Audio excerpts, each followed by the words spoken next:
Hello, I'm Lisa Ayers, the Director of Communications for the Realtor Association of the Fox Valley, and welcome to our March edition of our panel series, Real Estate Experience Live. This is a series created by the RAFV Technology and Communications Committee, and the goal of this series is to tackle real issues in real estate with realtors. Our topic today is Procuring Cause. But before we get into the discussion, I'd like to say thank you to our panelists for taking your time to educate us on this topic. And I would also like to thank everyone in the viewing audience for joining us. If you have any questions, please be sure to put them in the chat box and we will get to them as soon as we can. And our panelists will also be available after the panel to answer questions live. So be sure to stick around until after the panel is over. Let's get started. First, let me introduce our panelists. We are honored to have with us today Becky Carraher. Becky is the Director of Ethics and Professional Standards for Illinois Realtors. She is the Professional Standards Administrator for 20 local associations and oversees the Illinois Realtors Ethics Citation Program and Ombudsman Program. Becky has been with Illinois Realtors since 1986. Please welcome Becky Carraher. Secondly, we have Linda Pilmer, Designated Managing Broker of Pilmer Real Estate and a 37-year veteran of the real estate business. In addition to being the second-generation owner of Pilmer Real Estate, Linda has many years of civic and professional involvement that includes being the Secretary of the Aurora Women's Empowerment Foundation, Director of the A+ Foundation for West Aurora Schools, is a governing board member of Rush Copley Medical Center, and Linda is also the past president for the Aurora Regional Chamber of Commerce, the Aurora YWCA, and is a proud recipient of their Women of Distinction Award. At RAFE, she sits on the Professional Standards Committee and also serves as an ombudsman for the Professional Standards Committee for the Illinois Realtors. Please help me welcome Linda Pilmer. We also have Christopher Tenggren, the Designated Managing Broker for Weichert Realtors, Signature Professionals in Rochelle. For the National Association of Realtors, he is the 2021 RPAC Major Investor Council, Region 6 and 7 Corporate Ally Program Representative. He is the 2021 RPAC Golden R, President Circle member, and a 2013 Hall of Fame inductee. For Illinois Realtors, he is currently serving as the 2021 Realtor Advocate and is a member of the Political Involvement Working Group, the Fundraising Committee, Policy and Programs Group, Strategic Planning Committee, and Professional Standards Committee, where he serves as an ombudsman and mediator.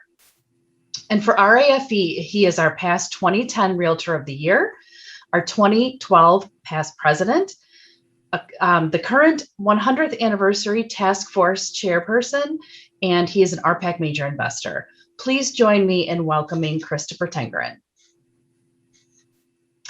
And lastly, but certainly not least, we have our moderator, Ron Donavon. Ron is a 16-year real estate veteran working for Keller Williams Inspire.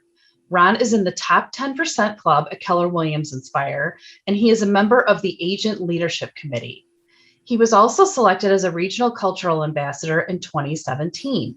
Ron is also a 6-year member of the RAFE Technology and Communications Committee. Please help me welcome Ron Donavon. And with that, I will turn the panel over to you, Ron. Thanks, Lisa. Thanks so much. Thanks for all your time on Buds people. That's amazing. We're gonna have to look up and see what that means.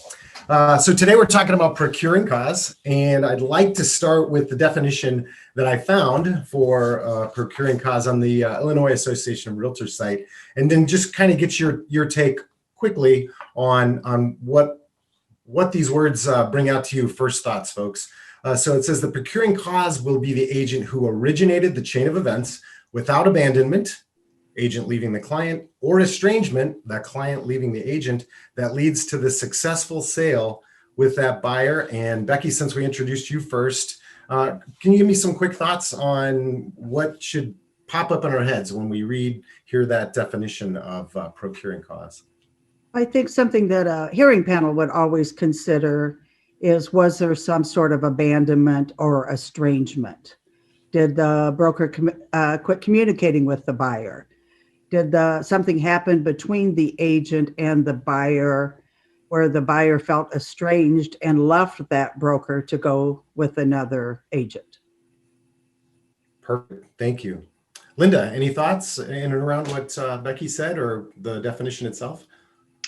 I would concur with Becky. I would also say that sometimes another agent inserts himself into that chain of events, be it through a meeting of that buyer, not understanding that that buyer already has an agent. And sometimes that's what creates that estrangement or abandonment, that action. Perfect. Chris, anything to add on top of that? Yeah, I think, sometimes the agents, because when you've got two buyer's agents sort of vying for the same commission, what sometimes they forget, other than the fact that the burden of choice or the burden of proof is on the complainant, the respondent and the complainant agents or brokers, principal brokers sometimes forget that while the buyer gets to choose who they work with, they don't necessarily or always get to choose who gets paid. Very good point. Interesting. Okay. So when an agent and their brokerage feels that they were due a commission but was paid to another brokerage, what's the first step? What's the kind of the process in that? Linda, do you mind starting that conversation off? I would encourage the agent to talk to their managing broker about that. And then they should have a good documentation of what has happened. A lot of times when that awareness becomes aware, it's in the middle of a transaction, the property hasn't closed yet, and decide whether that managing broker wants to reach out to the listing office to confirm their agent's hunch that the buyer is indeed that name. The listing company doesn't have to give that information. On some occasions, the listing company knows that information and will hold that money in escrow so it can be arbitrated. We do not want to involve the seller in this because we don't want to change. We don't want the property to not close. Property doesn't close, there is nothing to arbitrate. So there's some areas there. On some occasions, you can reach out to that other agent if you know who it is and try to work something out. But there again, if that agent's not going to get paid, you don't want them to stop that property from closing either. That has been what I've known the procedures to be in the past, and that may have changed even in recent years. So start broker to broker, it sounds like, is agent talk to their broker, broker get with the other broker. Right. Okay. Chris, agree with that? And do you think there's any situation where maybe the agent should try to handle it themselves if they know the other agent first? Or do you think we should just go to the higher level right away? I think, without stealing any of Becky's thunder as far as how the whole process might work, I think to Linda's point, to kind of add on to what she was saying, certainly broker to broker, and then, if necessary, involve the managing brokers. Sort of elaborating on what she said, at this point, there would potentially be 3 brokerages involved in the discussion, as opposed to just the typical 2 that you would have if a transaction was going properly. But I think, mediating, so to speak, between the principal brokers can certainly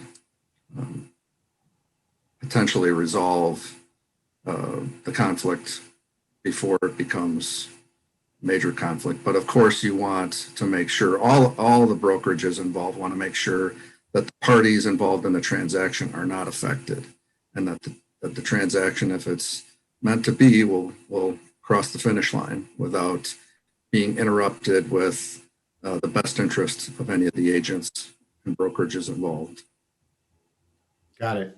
And then Becky, to you, I guess, anything you want to add to what Linda and Chris said? And then my next thought is, if the brokers can't work it out, what's the next step in the process? Yeah, my first comment would be, is there an offer of compensation out there?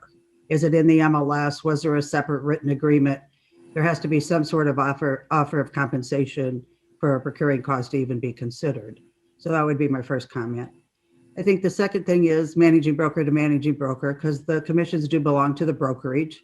So I would recommend that it be managing broker to managing broker. Because if a deal is worked out, the managing broker is going to have to sign off on any sort of resolution. So if it's not resolved in that way, once the transaction closes, you have to wait till the closing, then I would recommend that a request for mediation be filed. Anything dealing with procuring cause has to be filed 180 days from the closing, or when you could have reasonably known the facts. Once you file a request for mediation, that 180-day time frame stops. So I would recommend that you file the request for mediation. If it's not resolved through mediation, then you would have the right to file a request for arbitration. And then arbitration is that actual hearing, correct? That's correct. Okay, super. So that brings me right to the next question. And Chris, if we can start with you, I was just curious, who are these folks who are on the hearing panel? How are they chosen? How many are there? What does that process look like? I think it's more probably a Becky question. Okay. But you know, it's a process of both parties approving the panelists. So Becky, you could elaborate on that. Sure. There's 3 or 5 members serve on a hearing panel. One of those people would be the chair. They are members of the Professional Standards Committee. All the parties are sent a list of potential panel members. They have the right to challenge those members for cause. And then from the list that's not challenged, I send out to that list of potential members, tell them when the hearing date is. I tell them who the parties are. So if they have a conflict of interest, they can tell me that. And then the panel is selected from the members that are available on that particular date and time for the hearing. So much like a jury on Perry Mason. Somewhat. Nobody knows who Perry Mason. Well, we know who Perry Mason is, but anyway. I would add, Ron, that you know the grievance committee is going to look at that Right. first to make sure that it is an arbitrable matter. So Right. before it goes to the hearing selection process. Any idea, what percentage of things that get to grievance don't make it to? Is a hearing very, very rare, or are most of these resolved in that grievance stage? Well, the grievance committee looks at when a request for arbitration or a request for mediation is filed, I look at it to determine if it's an arbitrable matter. When a request for arbitration is filed, it would go to the grievance committee. Grievance committee would look at, are the right parties named? Is it broker principal versus broker principal? Because it has to be an owner, managing broker, that sort of thing to file. And the respondent would also have to be what we call a broker principal. And then they would determine, is it timely filed? And is it an arbitrable matter? And I would say if it meets those requirements, then yes, it would go forward for a hearing. Most of them make it then through grievance. Hopefully I guess people, if they're going to go this route, they're going to take the time to do the right paperwork and put things together in the right manner. Correct. Okay. I wasn't totally clear what the grievance stage was, so thank you for making that clear for me. And then as far as once it's in a hearing on the far end, is it a unanimous decision among the panelists, the hearing panelists, or? No, it's a simple majority. Simple majority. Okay, interesting. Anything that I missed in that section as far as the panel and the choosing, and that anyone wants to add, Linda? I was going to say the only thing I would say different between mediation and arbitration is mediation is where the parties decide the resolution. They may decide to split the commission or, however they choose. It's their decision. When something goes to an arbitration, it's a winner take all situation. So that's why I always highly encourage people to mediate first, because when you go to arbitration, one party or the other is going to end up with the entire commission. Thank you for that. Thank you for that. So we'll start with you then again, Becky. What factors will a hearing panel give the most weight to when determining which brokerage has procuring cause? When I saw this question, I thought this is interesting because there is no particular factor that's most important. So I just kind of went through the arbitration worksheet, and I made a list of, 8 or 10 things that I thought were sort of important off that worksheet. Was there a buyer-broker representation agreement? Who made the first introduction to the property? Although I want to be very clear, there is no threshold rule. Just because you drug the buyer across the threshold doesn't mean you're entitled to the commission. After the first introduction of the property, what other actions were taken by the brokers? What previous dealings were there between the buyer and the broker? Were proper agency disclosures made? Did the broker continue to make contact with the buyer? Was there any sort of abandonment, or was the buyer estranged for some reason? Did the buyer terminate the relationship with the broker? And did the buyer try to freeze out the broker and went to another broker because they thought they were going to get a better deal? And was there any interruption in the series of events that led to the successful closing? Those are just a few of the more important highlighted things that I thought were worth mentioning. Thank you for that. The reason that I thought of that question is because I think it says right at the top of that hearing questionnaire, and Lisa will put a link to that for everybody in the chat to grab that document. That tells you exactly what the panel will be looking at should there be a hearing for procuring cause. I think it's worthwhile to go check that out. But it actually said no particular weight given.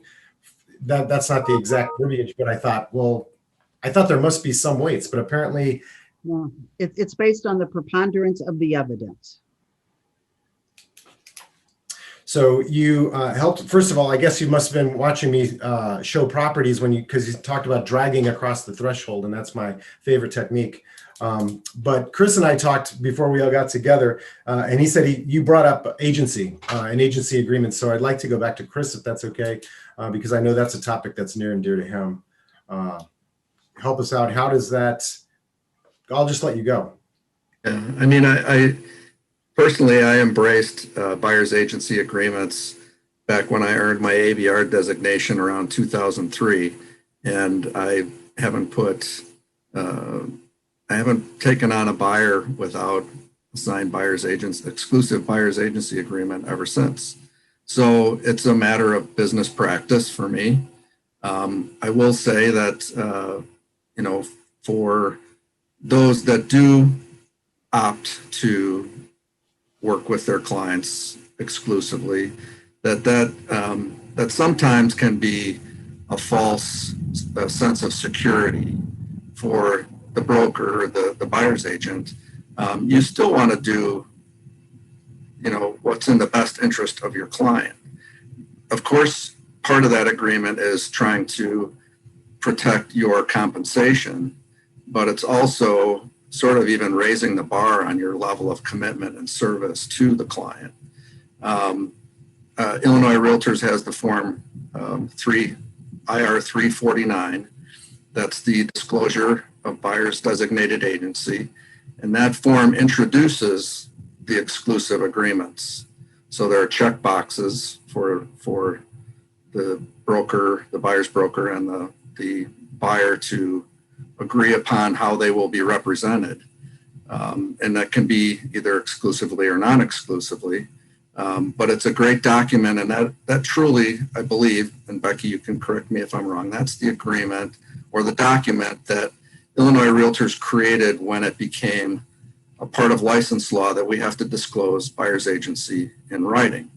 So that is one of the easiest ways for us as buyers brokers to disclose our representation of that. And when IDFPR does their audits on our offices, that is the form that they find most widely acceptable as far as proof of disclosure.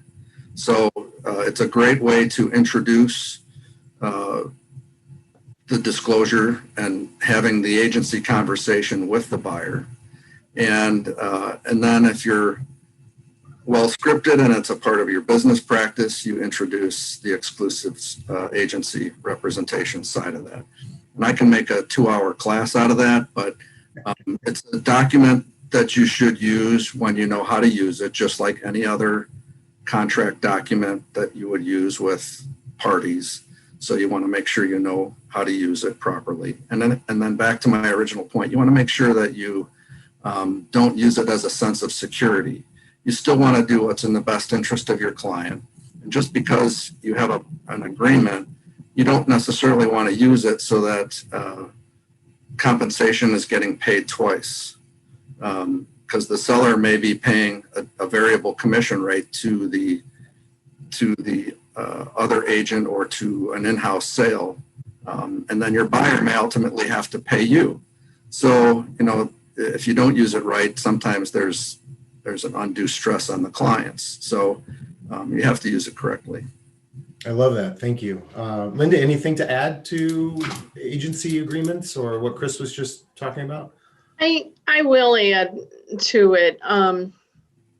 As realtors, we have an obligation when we have first contact with a prospective purchaser, whether it's over the phone or it's in person or via text or email, whatever it is, we have an obligation to ask if they are currently working with a realtor. And depending upon that answer, we have an obligation to recommend that they stick with the realtor that they're working with. And if they're not happy with the services that they're getting, then let's sit down and talk about it. And that's a lot of times that will head off a procuring cause right there. But because somebody's calling you on your listing and they want to see it because they can't get a hold of their agent, that creates some issues. Then they need to either work with their agent or find a different agent to work with. But that's typically when I will meet with them. Most buyers do not understand how buyers agents work.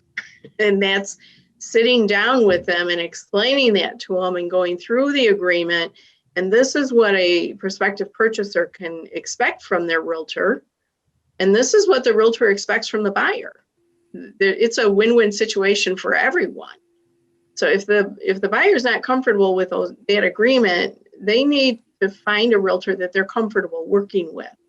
So it's not always their best friend. It's not always their coworker. It's not always their best friend's cousin or whatever. Those are good sources of referrals, but they don't always help in the buyer getting the best service that they're entitled to. Yeah, I love that win-win, right? You nailed it on the head. It's to protect and facilitate for both parties, for everyone in the transaction. So you, Chris, I think, or somebody mentioned terminated by the buyer. I can't remember now. I lost my train of thought. But so from a procuring cause standpoint, what sort of documentation is legal or acceptable to say, that the buyer terminated the relationship with their agent? Is it a text message? Can we start with you, Becky, on that one? Is it email? I think it would depend on, did they sign that exclusive agreement or not? If they did, I think that's a legal matter and they should consult with their attorney. If there is no sort of exclusive relationship and it's a non-exclusive relationship, yes, sending an email might be sufficient and say, whatever the email might say, we don't think you're representing our best interest. You're not showing us the properties we want to see. We're moving on with someone else. In a non-exclusive relationship, that might be sufficient. But if they've signed the exclusive agreement, I think they would need to consult with their attorney because that is a binding agreement. Linda, how do you, to your agents, train them as far as documentation with their conversations with clients. Do you tell them to keep every email and every text message, or? Yes, we do. We do. It's a log throughout the transaction. It just like, on a listing side, we're covered with that seller. They might get disgusted with us, but we're still covered for that period of time. And the buyer representation agreement should work the same way in that respect. Now, Chris and Becky, correct me if I'm wrong, but just because we have that agreement signed does not mean we're procuring cause. Yeah, you're absolutely right. Now that allows the brokerage to go back to the buyer and say, okay, you're under contract with us with this agreement. How do you want to compensate us for that? You purchased the property through somebody else. And I think it goes back to educating the buyer and educating them how we work and all of that stuff. The buyer could buy directly from the owner and still pay a fee to the buyer's agent. Yeah, and I think it's important to explain to that buyer how you get paid. Mm-hmm. I don't think a lot of buyers realize how their buyer's broker gets paid. Right. I mean, sometimes I think, of course, I'm not attempting to belittle any brokerage practices, but in a broad sense, sometimes we're our own worst enemies in that we don't take the time up front to have those conversations we should be having before we start taking a buyer around to look at property. I mean, the easy part of that conversation is, are you pre-qualified? And you get a letter and you have proof of pre-qualification. But, from an agency and representation level of service, we need to be having better conversations, because as hearing panels, we know when we have uneducated parties as far as some of these things are concerned. And, back to some of what we were talking about, in the hearing panel and how things are weighted. Not that it means anything as far as weight is concerned, but some of the things that the panelists have to consider is that sometimes the parties are just ill prepared to present their cases. And we even have conversations and educating ourselves in executive session about how, if a party had done this or that, or if they would have presented it this way or that way, that the outcome might have been different. So, that means having good files, like Linda mentioned. That means, good notes. And it also means preparing for that hearing, so that, and again, the burden of proof being on the complainant. If they can't prove their position or case, then they probably won't prevail. Yeah, and another thing I think realtors have to be careful with, sending documents electronically. Like if you send that buyer's broker agreement electronically, make sure you explain it to them. Under Article 9, you have the duty to make sure you're explaining any documents that they're signing. Don't just email it to them or DocuSign it to them and ask them to sign it. Make sure they understand what they're signing. I would add too, as far as signing those documents, just like any contract between two parties, there has to be delivery of the finally executed document. So that means, just like with any listing agreement, the designated managing broker signs that agreement, and you have to make sure that a copy is delivered to the seller. Same thing with buyer's agency agreements. You have to make sure that once the managing broker signs it, that a copy is delivered to the buyer. You want to make sure that the buyer can't say, well, I never received a copy of that contract or that agreement, because they could argue that very easily, that having never received the final version of it, that it's not binding.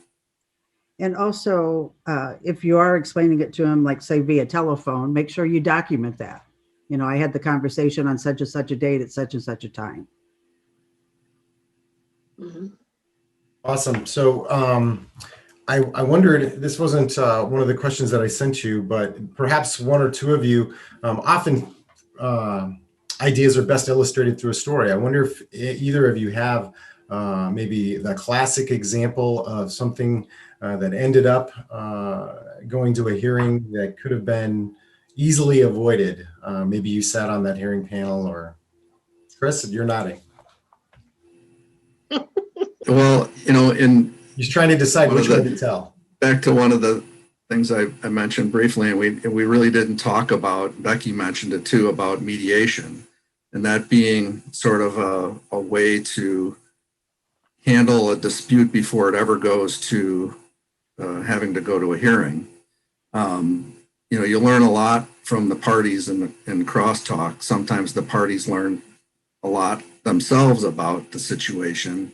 They realize that their buyer maybe played them both. And so, a lot of my stories are those aha moments that the brokers and the agents may have about how the buyer was tap dancing between them in some cases to, like Becky alluded to, maybe thinking that they were getting a better deal by working with more than one broker, or that they thought maybe they were misled to thinking that they should be using all kinds of different brokers to help them see properties.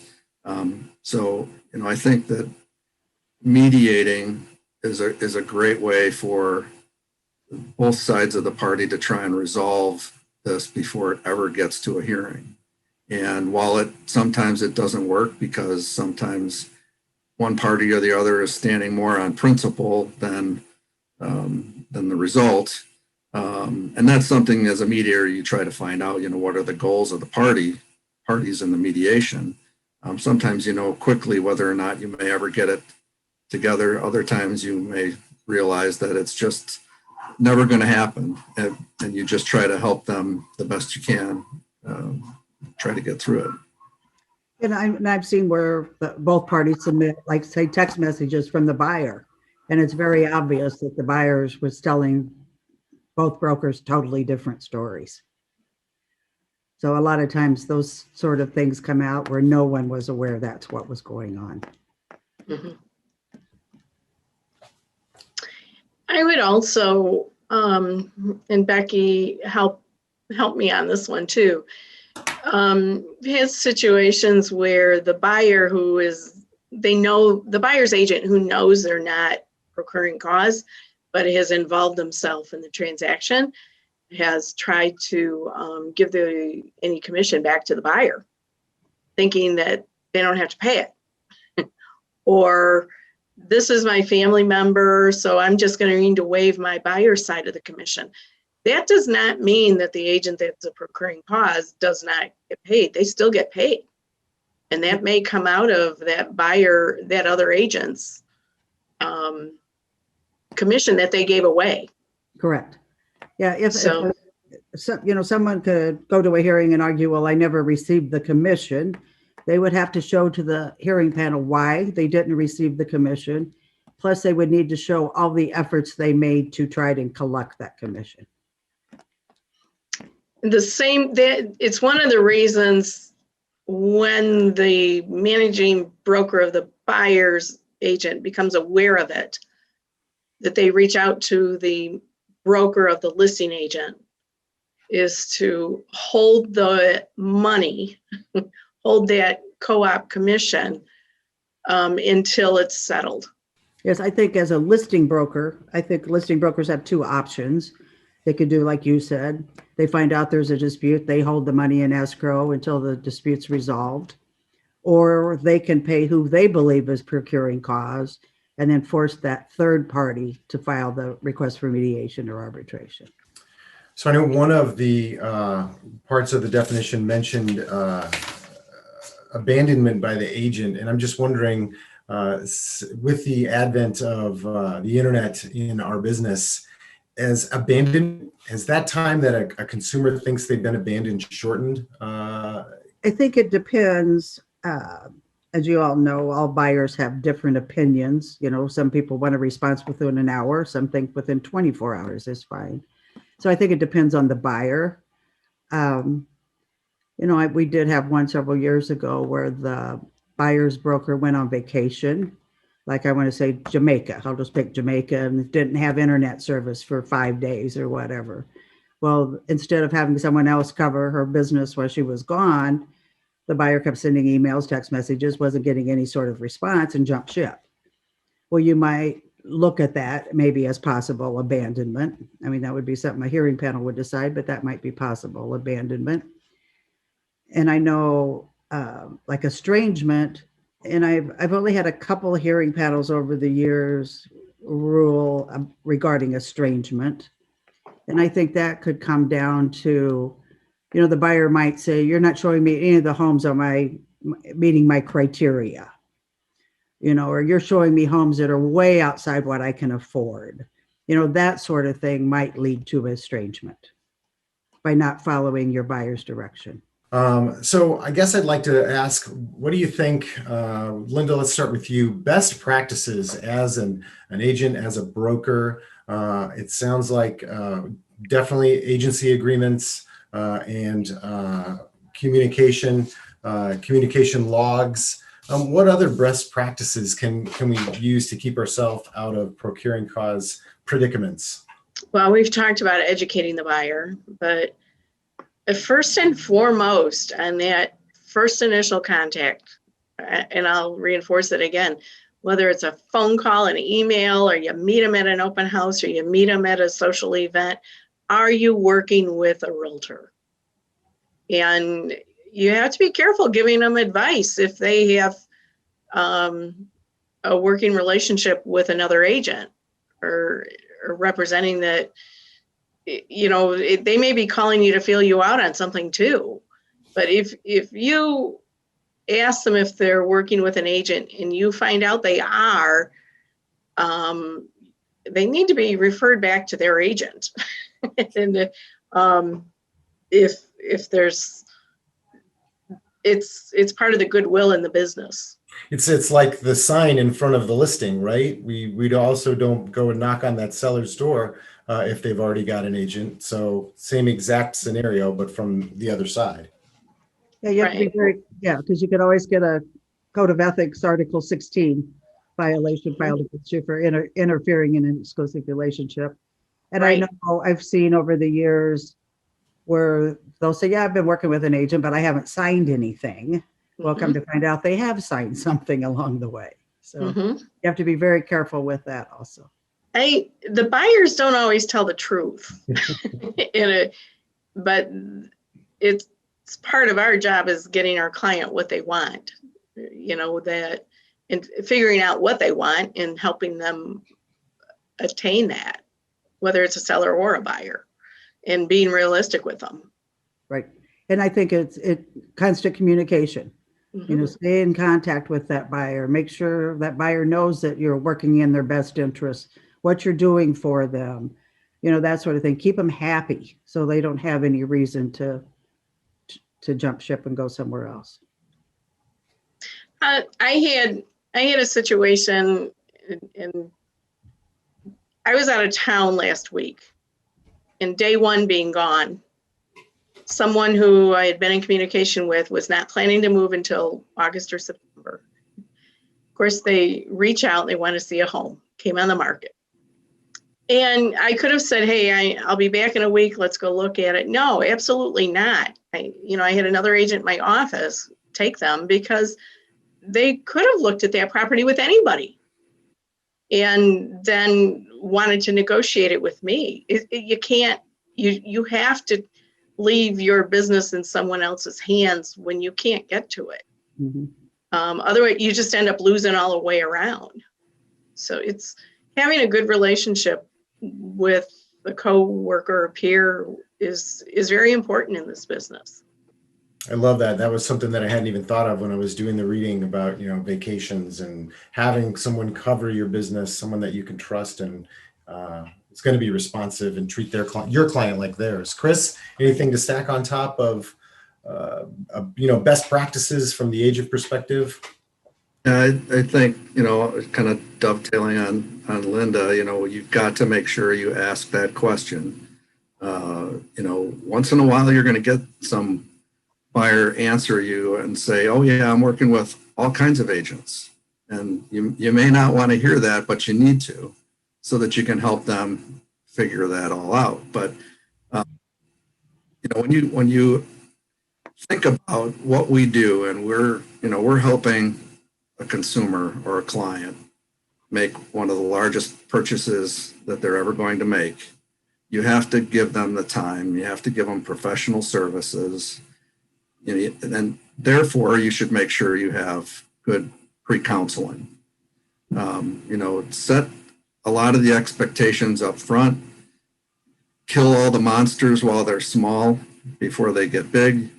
And then whatever your business model is, whether it includes exclusive written agreements or not, make sure you do a good job of disclosing and explaining agency, including dual agency. Because if you're showing them properties in a market that you work, you may have listings that they may eventually stumble into or want to see. So it's and one of the things that the National Association of Realtors surveys come up with regularly, informational pieces about why consumers and buyers and sellers choose to work with realtors is because of what they don't know.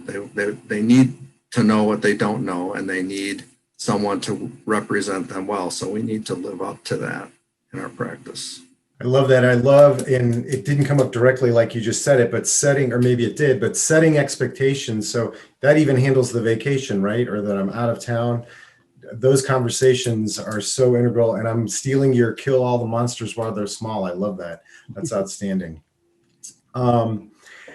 Anything that you all feel like that I missed with questions, something big that we want to impart to our agents here to really put a lid on this, to nail this down? Can we start with you, Becky?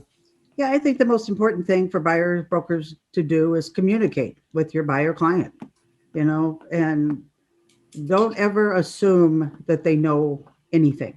Make sure you communicate with them, you're educating them along the process, and that they understand what you're doing for them and how you will be paid. I love that. Because we do this every day, every week, every month, every year, we forget, it becomes, we're just doing, it's what is it? It's like learned muscle memory, right? Mm-hmm. And we forget sometimes to slow down, and they're lost. They're 10 steps behind us and don't know where we're at. I love that. Yeah, we got to remember to hurry up and slow down. Yep. Chris? I mean, as far as some of the things we were just talking about, maybe trying to bring it together a little bit, the buyer and or seller, but whomever your client is that you're working with, sometimes, and I personally, I prefer to work with first-time buyers because they don't know, and I feel like that they listen to what I tell them. Sometimes your worst clients can be the clients who have bought and sold homes, or your investors who think may know everything more than you do. But you have to treat all clients equally.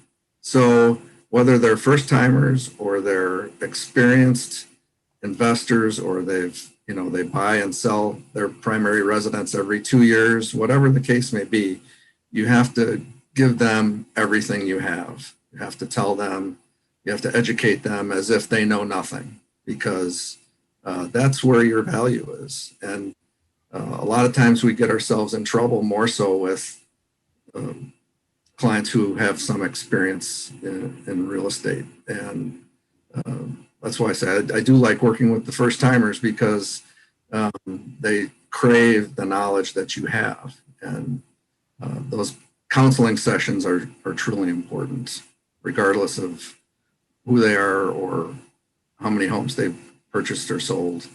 You just need to give them give them all you got. Awesome. Good insight. Linda, anything to add? Little icing on the top there? Or? Just like communication, educating your clients, setting boundaries, letting them know expectations, letting them know that you're working on their behalf, and you're part of their team, which includes their lender and their lawyer and home inspector, everything else. So communication is really the key. I love that. Well, that wraps up our panel discussion for today. And if everyone will hang tight for just a second, we'll head to the question and answer part of our real presentation.